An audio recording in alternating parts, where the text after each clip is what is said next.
मीनू जैन जी, राहुल गांधी की यात्रा में देश को से जुड़े जो मुद्दे हैं, महंगाई है, बेरोजगारी है, सांप्रदायिकता है, इन सब पर चर्चा हो रही है। किसानों की समस्या है, स्टूडेंट्स की समस्या है, सब पे राहुल गांधी चर्चा कर रहे हैं। गोदी मीडिया पर अटैक भी कर रहे हैं और गोदी मीडिया के कॉरेस्पॉन्डेंट्स को भी एक एक एक मिनट भुला भी रहे हैं। अभिषेक जी, एक 30 सेकंड, एक मिनट खाली 10 सेकंड। एक सवाल आया था कांग्रेस पार्टी में नाराजगी खुशी का। आपको याद है कि लखनऊ में 200 एमएलए विधानसभा में मुख्यमंत्री के खिलाफ धरने पर बैठ गए थे और रात के 2 बजे जाके बड़ी मुश्किल से उन्होंने विधानसभा का खाली किया था। बस इतना काफी मेरा कहना।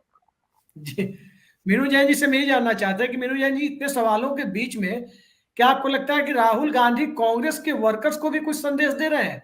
क्योंकि कल उन्होंने कहा है कि आप लोग इंदिरा गांधी की उपलब्धियों का, राजीव गांधी की उपलब्धियों के बखान में समय जाया मत कीजिए, अब आगे की बात कीजिए।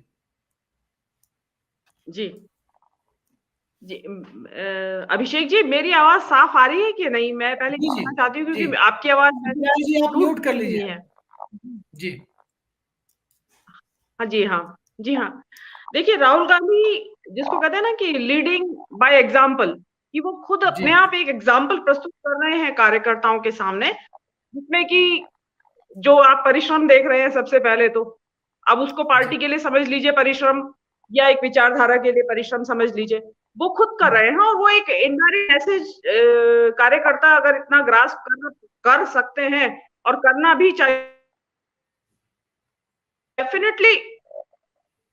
डेफिनेटली राहुल गांधी जो मैसेज दिया है उन्होंने, और वो सीधा जा रहा है कांग्रेस कार्यकर्ताओं की तरफ जा रहा है। और ये देखिए, जो अभी चर्चा हो भी रही है कि वहां कांग्रेस के जो कार्यकर्ता हैं, क्योंकि मैं यात्रा से होके भी आई हूँ, मैं अपनी टेक्निकल टीम से अनुरोध करूंगा कि दिक्कतें कहाँ से आ रही है, आवाज में लगातार इंटरप्शन आ रहा है, थोड़ा उस पर ध्यान दें। जी, आप कंटिन्यू करें।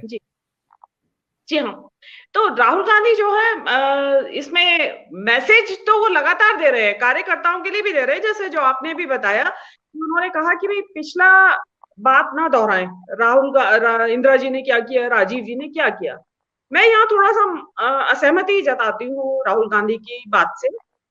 सुनने में बात ठीक लग सकती है, लेकिन प्रैक्टिकली जो इस टाइम धरातल पे हो रहा है, इस टाइम देश व्हाट्सएप की चपेट में है। मैं इस टाइम व्हाट्सएप को एक बीमारी के तौर पे कह रही हूँ कि देश इस वक्त व्हाट्सएप की चपेट में है, और उस व्हाट्सएप पे लगातार ये प्रचार करके, दुष्प्रचार करके जनता के दिमाग में ये बात घुसा दी गई है कि 70 सालों में कुछ नहीं हुआ, माने सरकार ने कुछ नहीं किया। कांग्रेस की सरकारें रही ज्यादातर समय में, और पब्लिक उस बात को सच माने बैठी है। वो चीज आपको इलेक्शंस में दिखाई देती है कि पब्लिक उसी बात को सच मान के व्हाट्सएप के दुष्प्रचार को बोलती है।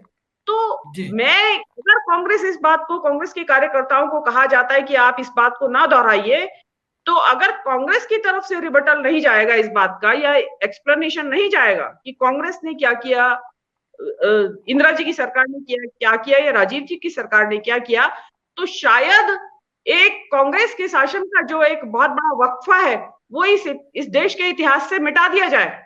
ये हम सभी समझते हैं कि क्या इस टाइम यहाँ पे एजेंडा क्या चल रहा है सत्तारूढ़ पार्टी का। तो ये मैसेज देने के लिए तो ठीक है, मैं ये कहना चाहती हूँ कि इसके बजाय वो ये कहे कि आप अपने बारे में भी बताएं, लेकिन फ्यूचरिस्टिक रहें। आप फ्यूचर की तरफ सोच के चलें कि भाई हमें अपने पार्टी के लिए, पार्टी के उत्थान के लिए, और इस देश की जो ये फांसीवादी ताकतों के कब्जे में देश आ गया है, इससे हम इस जंजाल से हम निकाले कैसे। तो कार्यकर्ताओं को उस तरफ सोचना चाहिए। अब देखिए, कार्यकर्ता सोचेगा कब, जब पार्टी की तरफ से डायरेक्शन मिलेगी। मैं मानती हूँ कि कांग्रेस की तरफ से स्लगिशनेस रही है। जो भी इतिहास को तोड़ा मरोड़ा गया, वो कांग्रेस के इतिहास को तोड़ा मरोड़ा गया हो, या इस देश के इतिहास को तोड़ा मरोड़ा गया हो, या संविधान के साथ छेड़छाड़ हो रही हो, या संवैधानिक संस्थाओं के साथ खिलवाड़ किया जा रहा हो, लोकतंत्र के खंभों को ढाने की कोशिश की जा रही हो, उसके लिए कांग्रेस की तरफ से कभी भी आज अभी तक तो कोई प्रयास हुआ नहीं है। कांग्रेस की तरफ से ये प्रयास नहीं किया गया कि इसको किस तरीके से रिबटल किया जाए। जैसे अभी सभी पत्रकार और जो देश के बुद्धिजीवी हैं, वो हमेशा ये सवाल करते रहे और सोच भी रहे थे, पर इतना अटैक होता है भारतीय जनता संघ की तरफ से, कांग्रेस क्यों नहीं कुछ बोलती है। और एक लंबा समय चला गया और दुनिया ने ये मान लिया कि नेहरू बहुत निकम्मे, नकारा और इस देश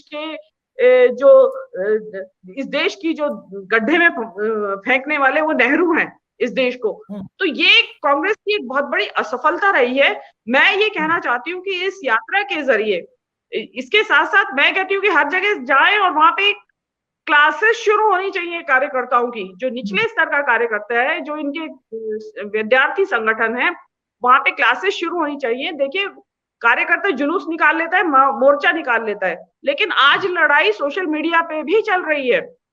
जो वो ट्विटर हो, व्हाट्सएप हो या यूट्यूब हो, कोई भी हो, इस सोशल मीडिया पे जो लड़ाई चल रही है उसको लड़ने के लिए इक्विप्ड नहीं है कांग्रेस का कार्यकर्ता। उनको पास जवाब नहीं सूझता है, उसके लिए उसकी तरफ ध्यान देना जरूरी है। और कल जब मेरी परसों राहुल गांधी की यात्रा में मैं उनसे मुलाकात हुई, तो तब मैंने उनको ये सुझाव दिया था कि आपको सोशल मीडिया पे और खासकर व्हाट्सएप पे एग्रेसिवली आना चाहिए। अगर आप ये जो नफरत की जो बात कर रहे हैं, आप घृणा और नफरत की, तो मैंने कहा ये व्हाट्सएप के जरिए और उत्तर भारत में खासकर फैलाई जा रही है। तो यहाँ जब तक आप एग्रेसिवली व्हाट्सएप के भी जरिए इस चीज का प्रतिकार नहीं करेंगे या सही पिक्चर देश के सामने पेश नहीं करेंगे, तो तब तक ये बात की इसकी जो है समाधान निकलने वाला नहीं है। ये नफरत इसी तरह जी आप एक सेकंड एक बात और कहना चाहूंगी मैं। देखिए, भारत जोड़ो यात्रा मेरे हिसाब से कोई ऐसा मल्टीविटामिन का इंजेक्शन नहीं है कि इधर यात्रा इंजेक्शन लगाया और उधर चुनाव जीत गए। इसका कैस्केडिंग इफेक्ट होगा, ट्रिकल डाउन इफेक्ट होगा, तो ग्रेजुअली होगा। अभी तो लोगों को यही नहीं पता है कि यात्रा चल रही है या नहीं चल रही है, क्योंकि मेन स्ट्रीम मीडिया पे कोई है नहीं इसके बारे में। सोशल मीडिया के जरिए जो है एक्टिव, वो थोड़ा बहुत जान पा रहे हैं। तो इसका कैस्केडिंग इफेक्ट होगा और वो हो रहा है। अगर आप ग्राउंड लेवल पे जाएं तो आप इसको देखें। मैं तो हिमाचल की जीत को इसका कैस्केडिंग इफेक्ट मानती हूँ। ये आप कहीं भी रोटी पलट दी उन्होंने, रिवाज है। रिवाज उसके बाजू का स्टेट उत्तराखंड है, वहां भी यही रिवाज था सरकार बदलने का 5 साल में, लेकिन वहां नहीं बदला गया, वहां वही सरकार आ गई। क्यों? बाजू दूसरा स्टेट जो लगा हुआ है हिमाचल, उन्होंने बदल दिया। उसमें मुझे ऐसा लगता है कि उनकी जो मांगे थी, उनके जो मुद्दे थे बुनियाद, वो 8 साल में पहला ऐसा चुनाव था एक हिंदी पट्टी में जो बुनियादी मुद्दों पर लड़ा जनता ने, अपने मुद्दों पर लड़ा। तो वो उसमें, क्योंकि जो कहते हैं ना मोदी नहीं तो कौन, तो वहां हिमाचल की जनता ने ये जो यात्रा चल रही है, इसके जरिए ये संदेश गया कि कांग्रेस कुछ करने जा रही है इस दिशा में। अभी तक जो होपलेसनेस लोगों को थी, तो वो चीज लोगों के दिमाग में आई है और ये धीरे धीरे ग्रेजुअली मोमेंटम बिल्डअप होगा। मैं I think so it is too early to expect too much. तो ये मेरा कहना।